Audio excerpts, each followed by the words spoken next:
하나님의 성전은 하나님 앞에 제사 드리는 곳일 뿐만 아니라 하나님 앞에 기도하는 곳이라고 하는 사실을 생각했고, 심지어는 성전에 나와서 기도하는 것뿐만 아니라 멀리 떨어져 있다 하여도 성전을 향하여 기도하면 하나님께서 기도에 응답하시겠다고 약속을 하셨다는 사실도 생각을 했습니다.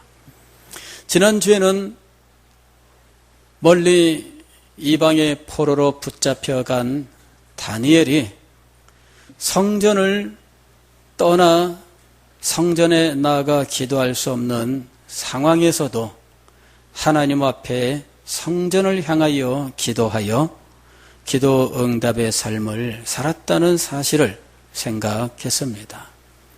다니엘이 이방 민족에게 포로로 붙잡혀갈 때 그는 자기의 앞날에 무슨 일이 있을지 예측할 수가 없었고 얼마나 낙심되고 실망되었는지 모릅니다. 그는 그 암담한 상황에서 오직 한 가지 사실을 결심했는데, 내가 어디에서 무슨 일을 당하든지 오직 하나님만 섬기겠다 하는 것이었습니다. 나는 어떤 상황을 만나도 하나님만 섬기겠다. 무슨 일을 만나도 하나님만 섬기겠다. 그 결심을 그는 기도의 삶으로 실천했던 것입니다. 마음의 결심이 단지 결심에 머무른 것이 아니라 하나님 앞에 기도하는 삶으로 실천되었는데, 매일 하루에 3번 성전이 있는 곳을 향하여 창문을 열고 기도하였을 뿐만 아니라 자신의 삶 속에 특별한 순간들이 찾아오면 특별한 기도의 시간을 가졌고, 하나님의 말씀을 깨달아야 되는 결정적인 순간에는 금식하며 하나님 앞에 기도했던 것입니다. 다니엘은 기도의 사람이었습니다. 그는 성전을 향하여 기도하며 그의 신앙을 지켰고 하나님과 함께하는 삶을 살았습니다. 오늘 우리는 이렇게 기도로서 그 난관과 어려움들을 극복해내고 하나님의 은혜를 풍성하게 받았던 또 다른 상황을 생각하게 되었습니다. 그것은 사무엘 시대에 있었던 일입니다. 우리가 잘 아는 대로 사무엘 시대는 블레셋 족속들이 강성하여 이스라엘 백성들을 핍박하던 시대입니다. 시시때때로 침략하고 수탈하여 이스라엘 백성들은 안정이 없는 삶을 살았고, 그들이 무엇인가 조금 수확을 얻었다 할지라도 그것을 모두 블레셋 족속들에게 빼앗기는 이런 비참한 삶을 살고 있었던 것입니다. 이스라엘 백성들은 이 모든 불행의 원인은 블레셋 족속들은 강성하고 자신들은 약하기 때문이라고 생각했습니다. 블레셋 족속은 그 근원이 오늘날 발칸반도 서쪽에 아드리아해 연안 나라로 치면은 크로아티아라고 하는 나라가 본래 그들이 살던 지역입니다. 그곳에 살던 이 백성들이 바닷길을 통해서 가나안까지 오게 되었는데, 그들이 가나안 땅에 정착을 하였고 그들이 블레셋 족속이 된 것입니다. 블레셋 족속은 이스라엘 백성들보다 앞선 족속이라서 철광을 가지고 철을 재련하여 철기 문화를 이루었습니다. 이스라엘 백성들은 변변한 무기 하나 갖추고 있지 못할 때 블레셋 족속들은 철로 칼과 창을 만들고 병거를 만들고 이스라엘 백성들을 침략하고 핍박하고 수탈하기 시작한 겁니다. 그러나 여러분, 이스라엘 백성들이 생각한 것처럼 블레셋 족속이 강건하고 자신들은 약하기 때문에 블레셋 족속들에게 늘 당하며 살 수밖에 없고 자신들은 힘이 없어서 곤고한 삶을 사는 것이 아니라고 하는 사실을 기억해야 됩니다. 사무엘 시대의 진짜 특징은 무엇인가? 사무엘상 3장 1절 말씀을 보면 그 시대의 진짜 특징이 등장합니다. 아이 사무엘이 엘리 앞에서 여호와를 섬길 때에는 여호와의 말씀이 희귀하여 이상이 흔히 보이지 않았더라. 여호와의 말씀이 희귀하여 이상이 흔히 보이지 않던 시대, 그 시대가 사무엘의 시대였던 것입니다. 여러분, 우리는 우리의 삶이 곤고하고 힘들 때 그 원인을 순전히 이 세상에서 찾는 버릇을 가지고 있습니다. 우리가 힘들고 어려운 것은 이 세상에서 이런저런 일 때문이다. 돈이 없기 때문이다. 백이 없기 때문이다. 온갖 핑계를 댑니다. 그러나 오늘 우리는 분명히 알아야 됩니다. 우리의 원인, 참된 원인이 어디에 있나? 사무엘 시대의 다른 사람들은 그들의 곤고함이 자신들은 약하고 블레셋은 강하기 때문이라고 생각할 그때에 하나님은 그 시대의 진짜 문제는 말씀이 희귀한 것이다 라고 가르치고 있습니다. 자, 여기 말씀이 희귀하여 이상이 흔히 보이지 않았다는 것은 역동적인 하나님의 은혜의 역사가 없었다 하는 거죠. 하나님의 역사가 은혜롭고 능력 있게 나타나야 되는데 이것이 그쳤다는 이야기입니다. 하나님의 역사가 그들 가운데 그치니까 그들은 하나님이 자기들 가운데 계신 것에 대하여 확신이 사라집니다. 기왕에 가지고 있던 모든 신앙들은 율법 신앙과 노예 신앙으로 변질되어 버리고 마는 겁니다.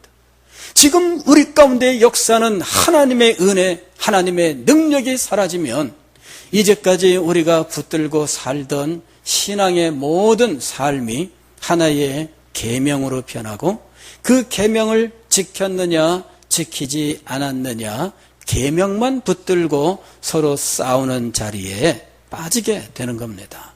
바로 그것이 율법 신앙입니다.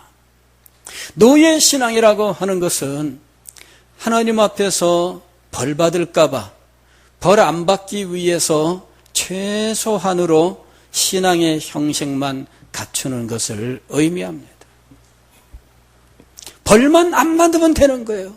그래서 하나님 앞에 예배하고 뭔가 할 때 벌 안 받을 만큼, 그것도 자기가 생각하는 기준으로 벌 안 받을 만큼만 하는 거예요.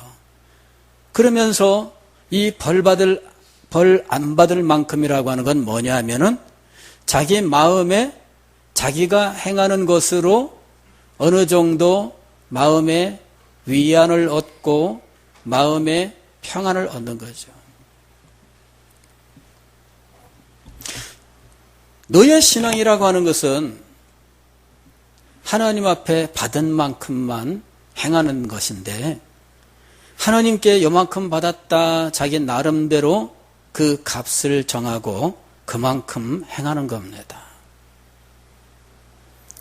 유교 때에 미국에서 밀가루 우리나라에 많이 원조를 해줬습니다. 그 밀가루를 어느 교회에서 받아가지고 마을의 사람들에게 나누어 주었는데 그때 어떤 전도사님이 경험한 거예요. 마을에 이 밀가루를 나누어 줬더니 교회 안 나오던 어떤 할머니께서 교회를 나오셨어요. 아이고 할머니 어떻게 교회를 나오셨어요? 아이고 반갑습니다. 감사합니다. 3번 교회 나오고 안 나와. 그래 신방을 가서 할머니 어디 편찮으세요? 교회를 안 나오세요? 그랬더니 밀가루 한 포대 받고 교회 3번 나갔으면 됐지. 뭘 더 바래? 노예신앙입니다. 혜택을 받으면 자기가 그 값을 계산해서 그만큼 행하는 거예요. 아니면은 벌 받지 않을 만큼만 하는 거죠. 요 정도면 벌 안 받을 것 같아. 한 달에 한 번 교회 나오면은 벌 안 받을 것 같고, 적당히 하나님 달래가면서 화낼 것 같은 순간에는 짠, 교회 출석하고. 노예신앙입니다. 그거는 마음속에 신앙의 감동이 없습니다. 마음속에 하나님을 기뻐하고 하나님을 사랑하는 일이 없습니다. 하나님을 왜 섬겨야 하는지 그 참된 이유가 없습니다. 마음속에 하나님께 헌신해야 되는 동기가 없습니다. 그냥 벌 안 받고 그 다음에 그냥 적당히 하나님 마음을 맞추면서 자기 나름대로 잘 살아가는 것이죠. 잠언 29장 18절 말씀을 보면 묵시가 없으면 백성이 방자히 행하거니와 그랬습니다. 묵시가 없으면, 여기 묵시라고 하는 이 말은 아까 사무엘상 3장 1절에서 보았던 이상이란 말과 똑같은 말입니다. 히브리어로는 똑같은 말이에요. 이상 혹은 묵시 이렇게 번역된 말입니다. 자, 하나님께서 지금 그 백성 가운데 살아있는 은혜의 말씀을 능력으로 선포하지 않으신다면 방자히 행하게 된다는 거예요. 사사기서 21장 25절 말씀을 보면 방자히 행한다라는 말이 무슨 의미인지 알 수 있습니다. 그때에 이스라엘의 왕이 없으므로 사람이 각각 소견에 옳은 대로 행하였더라. 각각 소견에 옳은 대로 행하였더라. 이 말은 뭐냐면 전체 백성들이 표준으로 삼을 것이 없어서 자기 생각대로 행했다는 이야기입니다. 왕이 없으므로 라는 말은 그 전체 백성들에게 하나의 기준이 세워지지 않았다는 것을 의미합니다. 즉 하나님의 말씀이 그 백성 가운데 임하고 하나님의 말씀이 그 백성들에게 하나의 원리가 되어서 하나의 표준으로 그 마음속에 새겨져서 하나님의 말씀의 가르침과 원리대로 다 같이 살 수 있어야 하는데 각자 마음대로 자기 생각대로 살았다 하는 것이죠. 이 모든 원인은 어디에 있느냐? 말씀이 희귀하여. 즉 살아계신 하나님 그분의 강하고 은혜로운 말씀, 그 다스리심이 역동적으로 그 백성들에게 임하지 아니하였다는 것입니다. 왜 하나님의 말씀이 희귀하게 되었을까? 원인은 그 백성들이 하나님의 백성으로서 자신들의 사명을 망각한 데 있습니다. 이스라엘 백성들은 애굽에서 나와 시내산에 이르러 하나님과 하나의 언약을 세웠는데 하나님께서 그 백성들과 세우신 그 언약은 시내산 언약이라고 부릅니다. 너희가 내 말을 듣고 순종하면 너희는 이 땅에서 내 백성이 되리라. 제사장 나라가 되고 소유된 백성이 될 것이다. 나는 너희의 하나님이 될 것이다. 바로 이것이 시내산 언약입니다. 하나님께서 이 땅에 당신의 영광을 나타내시고 죄인들을 구원하시기로 하셨을 때 하나님이 세우신 구원의 계획은 이것입니다. 첫째는 구속자, 중보자를 세우는 일입니다. 중보자를 세워서 죄인들을 대신하여 죄값을 치르시고 죄인들을 의롭게 하시는 것이 하나님의 구원의 계획이지요. 그러나 하나님은 이것과 더불어서 바로 이 중보자를 통해 얻은 이 구원의 도리를 이 지상에 전파하고 그 구원의 은혜와 영광을 지상에 나타내는 기관으로서 한 백성을 선택하시기를 원하셨던 겁니다. 하나님은 이 구원의 소식을 이 땅에 전하며 구원의 영광과 그 은혜를 나타낼 사람 혹은 사람들 혹은 그 백성 혹은 공동체를 선택하시는 거였습니다. 시대마다 그 공동체의 모습은 조금씩 다릅니다. 최초에는 한 가정의 모습으로 나타납니다. 그러나 아브라함에게 이르러 너와 네 후손에게라고 약속하시면서 하나의 민족이 이 구원의 은혜와 영광을 선포하는 하나님의 선택자가 될 것을 약속하십니다. 그리고 아브라함과의 그 언약대로 하나님께서는 때가 되매 이스라엘, 즉 아브라함의 후손 그 백성들을, 민족 전체를 하나님의 나라를 나타낼 기관으로 선택하신 거예요. 신약 시대에는 하나의 민족이 아니라 땅의 모든 민족 가운데에서 하나님의 영광을 나타낼 백성을 선택하셨는데 그것이 바로 교회인 거예요. 그러므로 너희는 가서 모든 족속으로 제자를 삼아, 즉 신약 시대에 하나님의 선택을 받는 것은 모든 민족입니다. 모든 민족 가운데에서 선택된 하나님의 백성들의 공동체가 바로 교회인 것입니다. 하나님은 이렇게 구속자를 세워서 죄인들의 죄를 대신 담당하시고 그들을 구원하시기를 원하셨지만, 그러나 역사 속에서는 그 구원의 복음을 전파할 기관, 그리고 구원의 은혜와 영광을 나타낼 기관을 선택하여 세우셨던 겁니다. 구약의 이스라엘 백성들은 하나님께 그런 사명자로 선택을 받았습니다. 그러나 그들은 자기 일에 눈멀고 자기의 평안과 유익을 구하면서 하나님께서 주신 이 거룩한 사명을 망각하고 하나님께서 주신 그 선택의 은혜와 영광을 거부한 것입니다. 그러면서 하나님께서는 그들 가운데 말씀을 나타내지 않으시고 그들은 점점 그 신앙이 율법적이며 노예적으로 변하면서 어느덧 살아있는 신앙이 아닌 화석 같은 신앙이 되어버리고 말았던 것입니다.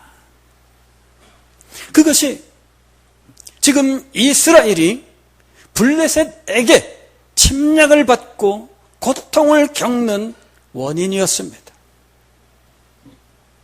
그 원인을 정확하게 분별할 수 있어야 됩니다. 그래야 참된 해결책이 나오지 않겠습니까? 원인을 제대로 분별하지 못한다면 어떻게 되겠습니까? 우리가 철제 무기가 없어서 맨날 지는 거야. 그러면은 힘써야 될 일은 무엇입니까? 블레셋 족속들처럼 철광을 개발하고 철을 재련해서 철제 무기를 만들어야 될 것입니다. 우리가 무엇 때문에 이 일을 당하고 있습니까? 철제 무기가 없기 때문이다. 우리가 블레셋에게 지는 이유는 무엇일까? 병거가 없기 때문이다. 그렇다면 병거를 만들어야 되지 않겠습니까?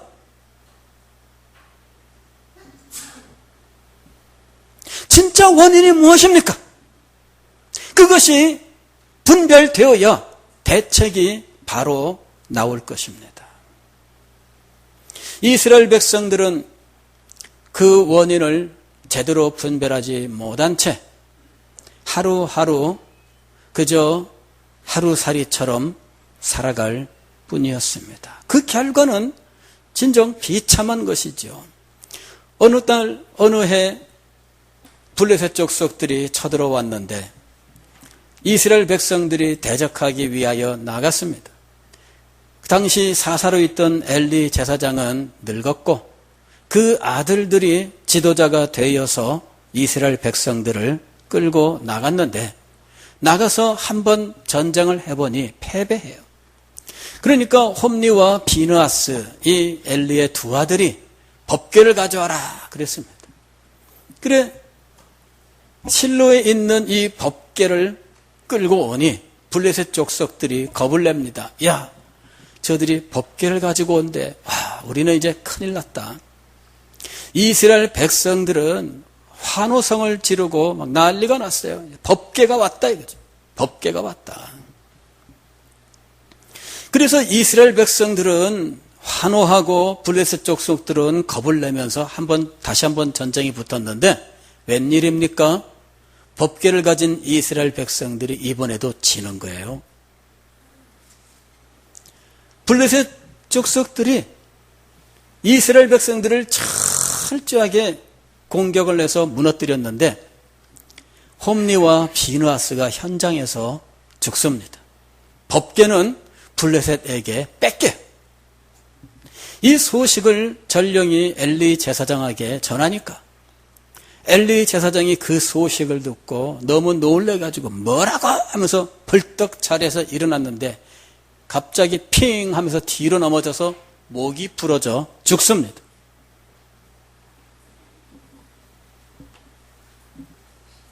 도대체 무슨 일이 일어난 겁니까?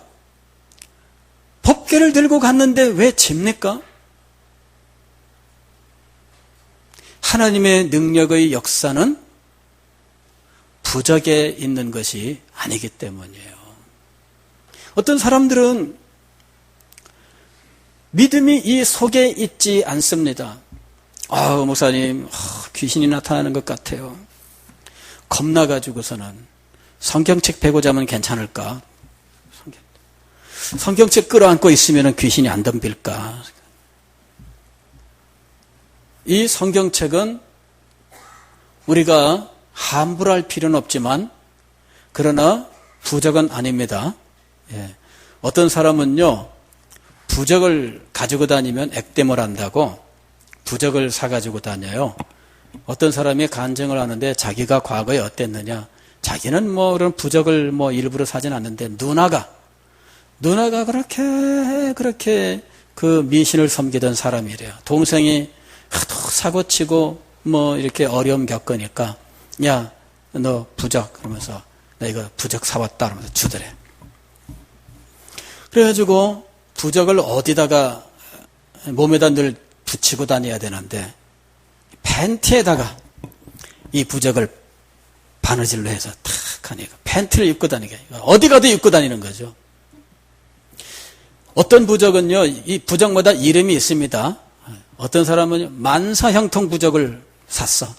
만사형통 부적. 굉장해요. 어떤 집에 갔더니요 그 집은 목사님 내가 이제 교회 나와서 예수님 믿기로 했는데 부적 때문에 무서워요. 이걸 좀 없애주세요. 이래 가지고 가서 이제 예배를 드리고 부적이 어디 있습니까? 부적을 떼야 되겠습니다. 작은 거는 문지방 위에다 이렇게 노란 거 이렇게 작은 거 붙여놨잖아요. 그런 거는 간단해. 근데 이분이 그렇게 무서워 덜덜 떠는 건 어디에 있었느냐? 목사님 여기 있습니다. 장판을 걷으니까는 방이 다 방 전체가 부적이. 세상에 귀신이 얼마나 무서웠으면은 밤에 잘 때 방바닥 전체에 부적을 깔아놓고 잔 거예요. 그래야 안심을 한 거죠. 자, 부적 신앙이 있습니다. 그런데 법궤가 부적 신앙입니까? 법궤만 오면은 무조건 승리할까요? 법궤만 오면은 블레셋 군대가 물러갈까요? 법궤만 있으면은 하나님이 무조건 역사할까요? 지금 이 백성들에게 없는 것이 무엇입니까?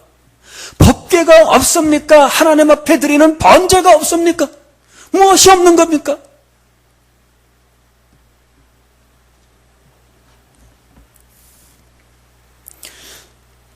마침내 엘리 제사장도 죽고 그 아들 홈리와 비느하스도 죽고 엘리 밑에서 20여 년을 훈련받은 사무엘이 이스라엘의 지도자로 취임하게 되었습니다.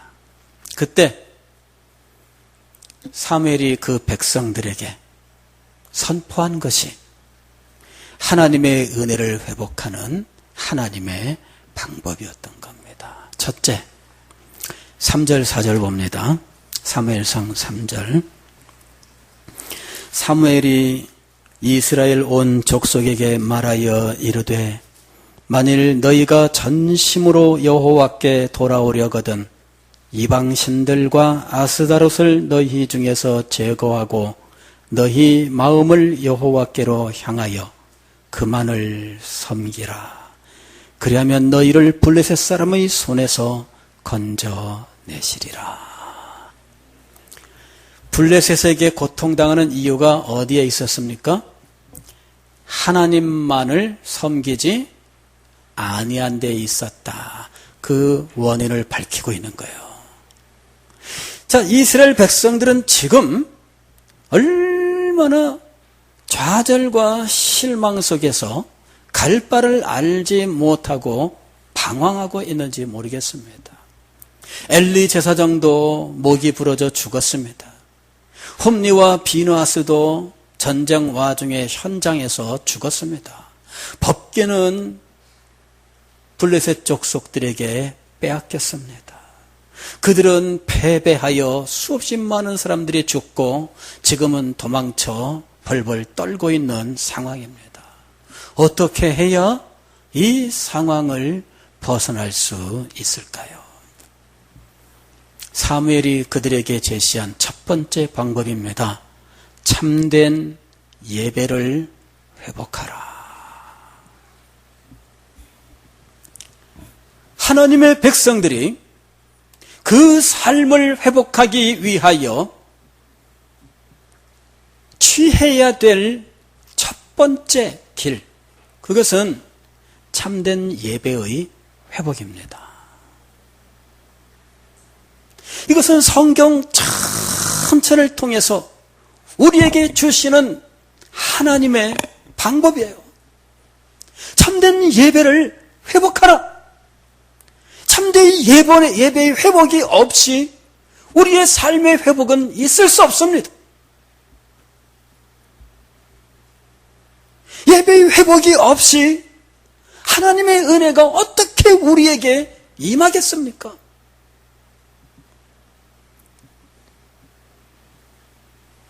교회가 이제까지 가르쳤던 예배의 원리는 주일 성수라고 하는 한마디로 설명할 수 있습니다. 청년들은 주일 성수라는 말을 잘 못 들어봤겠지만 어른들은 많이 들었을 겁니다. 예전에는 주일 성수라는 말을 참 많이 사용했어요. 한자어로 되어 있어서 요즘은 잘 쓰지 않습니다만은, 그러나 이것만큼 예배를 우리에게 잘 가르치는 용어는 없습니다. 주일 성수라고 하는 말은 주일을 거룩하게 지킨다는 말입니다. 주일을 거룩하게 지켜라.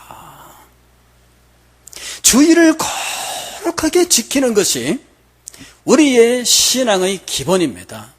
그리고 이것이 이루어지면서 우리의 참 삶이 하나님 앞에 예배하는 삶이 되는 것, 바로 그것이 우리가 하나님의 백성으로 살아야 하는 삶이지요. 주일 성수라고 하는 것은 어떻게 지켰는가? 하나님 앞에서 하루 종일 예배하며 기도하며 말씀을 배우고 익히며 환자들을 신방하며 구제하는 일로 하루를 지킨다. 적극적으로 하나님 앞에 예배하면서 이 예배 속에서 예배를 더욱더 은혜롭게 하는 이런 신앙의 일들을 하면서 하루를 지냈던 거죠. 그리고 이렇게 하나님 앞에 하루 온종일을 예배함으로 지내는 생활의 원리를 우리는 주일 대예배와 주일 오후 예배와 새벽 기도회를 통해서 세워 나갔던 거예요. 왜 우리는 주일 대예배를 소중하게 여겨야 하는가? 그것이 주일 성수의 가장 중심에 있기 때문이에요. 즉 하나님 앞에 예배하는 삶의 가장 중심이 주일 대예배에 있기 때문입니다. 목사님 하나님 앞에 일주일에 한 번 예배하면 되지 않습니까? 어느 날이든 어느 시간이든 무슨 상관이 있습니까? 그렇게 얘기하는 분들을 만날 수 있습니다. 그러나 여러분 그렇지 않습니다. 그렇게 자기 상황, 자기 마음에 맡겨두면 엉망진창이 되는 것이 인간의 삶이에요. 아까 묵시가 없으면 그 백성이 방자히 행하는도다. 방자히 행하는 그 삶의 모습이 각각 소견에 옳은 대로 행하는 것으로 나타났다고 말씀을 드렸습니다. 교회가 주일 성수를 가르친 이유는 예배하는 삶이 우리의 삶이며 하나님 앞에 참 예배를 드려야 되는데 하나님 앞에 드리는 참 예배의 중심을 주일 대예배에 두고 그리고 이 주일 대예배를 중심으로 해서 예배와 기도의 삶을 살아나가게 했던 거예요. 그래서 주일은 새벽부터 밤까지 하나님을 바라보며 그 은혜 가운데에서 살아가는 삶을 사는 날이었던 겁니다. 지금은 이 날을 자기의 편리를 따라서 이용하는 날로 살아갑니다. 이 주일 성수가 무너지면 예배의 삶이 무너지는 겁니다. 성도들이 하나님 앞에 예배드리는 삶, 그 중에서 주일 대예배를 자기의 신앙의 중심으로 삼아 말뚝을 박아놓고 그 말뚝을 중심으로 해서 살아야 되는데 이 말뚝이 없는 신앙생활을 하는 사람들이 많다는 거예요. 말뚝이 없으면 어떤 일들이 벌어집니까? 그냥 편한 대로 살게 돼 있어요. 가장 흔한 거는 결혼식 축하하러 가는 거죠. 청년들 중에는 친구 결혼식, 후배 결혼식, 선배 결혼식, 결혼식만 있으면 무조건 교회 빠지는 사람들이 있죠. 하나님 앞에 주일 대예배 의식이 없는 거예요. 결혼식만 있으면 무조건 빠져. 그 사람에게 가장 중요한 건 뭐예요? 결혼식이에요. 청년 시절에 결혼식이 인생의 제1이 된 사람들이 있습니다. 그래서 결혼식만 있으면 무조건 빠지는 사람들이 있죠. 자기의 삶에 말뚝이 없어요. 그러니 자기 소견에 옳은 대로 마음대로 행하는 겁니다. 하나님 앞에 기도의 삶에도 기준이 있습니다. 새벽에 하나님 앞에 기도하러 나오는 것, 그것은 교회가 성도들에게 가르친 기도의 삶의 기본이었어요. 주일날 왜 기도하러 나와야 될까요? 주일 성수의 기본으로서 기도의 삶의 모범이 되기 때문입니다. 그 삶을 살기 위해서 기도와 예배에 방해되는 것들은 미리 제거하고 준비하는 것, 그것이 주일 성수를 위해서 우리가 해야 되는 일이었어요. 토요일 밤에는 일찍 잠에 들고 주일날 번거롭게 이것저것 장 보러 다니지 않도록 미리 다 장을 보아두고, 그래서 주일날은 기도와 예배에 마음을 온전히 기울일 수 있도록 해왔던 거예요.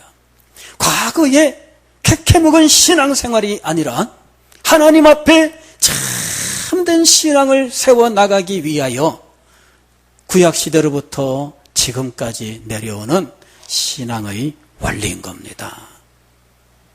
예배를 저버리고 예배는 언제든 아무데나 옮겨버리는 삶을 살 때 그에게 하나님의 은혜의 역사가 바로 지금 능력 있게 임하겠습니까? 이스라엘 백성들이 지금 블레셋 족속에게 고통을 당한 참된 원인이 어디에 있었을까요? 이거는 회복의 방법을 보면 알 수가 있어요. 문제가 어디에 있었다고요? 예배가 흩어졌다. 예배가 없어진 건 아닌데 뼈대만 남은 거예요. 그 속에 예배를 예배되게 하던 참된 믿음이 사라지니 이 예배는 가치없는 행위로 변해버린 거예요. 참된 예배를 회복하라. 왜 우리가 주일을 성수해야 되는가? 왜 우리가 주일 대예배를 그렇게 중요하게 여겨야 되는가? 이 원리를 알아야 됩니다.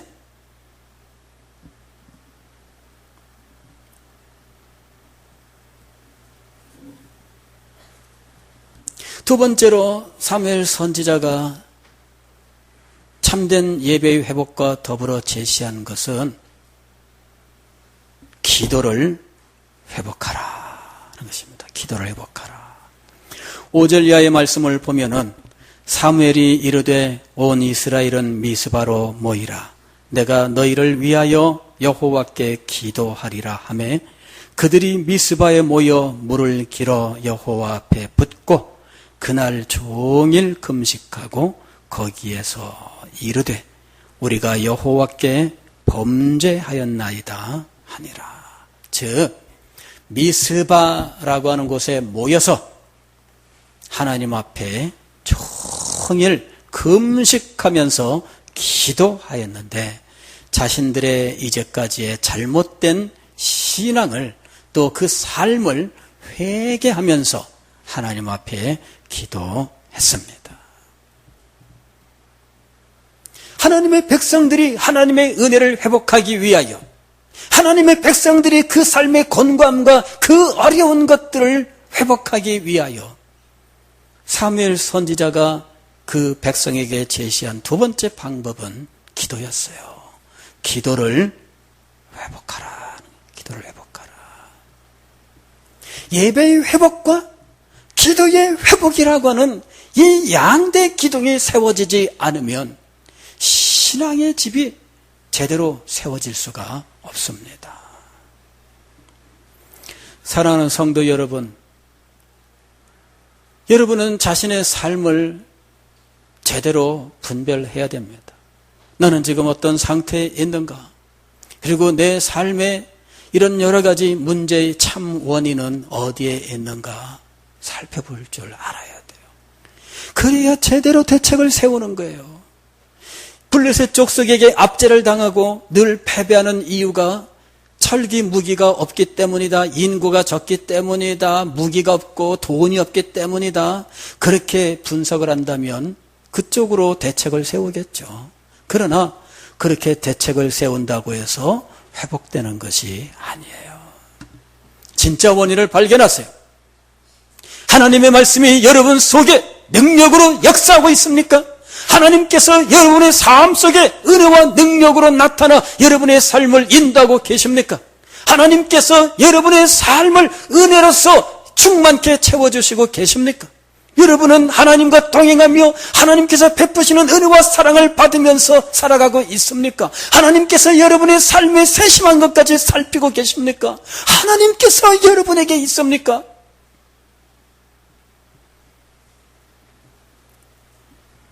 원인을 제대로 발견해야 됩니다. 회복의 길, 우리는 사무엘 선지자가 취한 방법에서 두 가지를 배웁니다. 첫째는 참된 예배를 회복하는 것입니다. 둘째는 하나님 앞에 기도하는 것입니다. 참된 예배와 기도로 신앙과 삶을 새롭게 회복하고 하나님의 놀라운 은혜와 능력 속에 살아가는 여러분이 되시기를 주의 이름으로 축원합니다.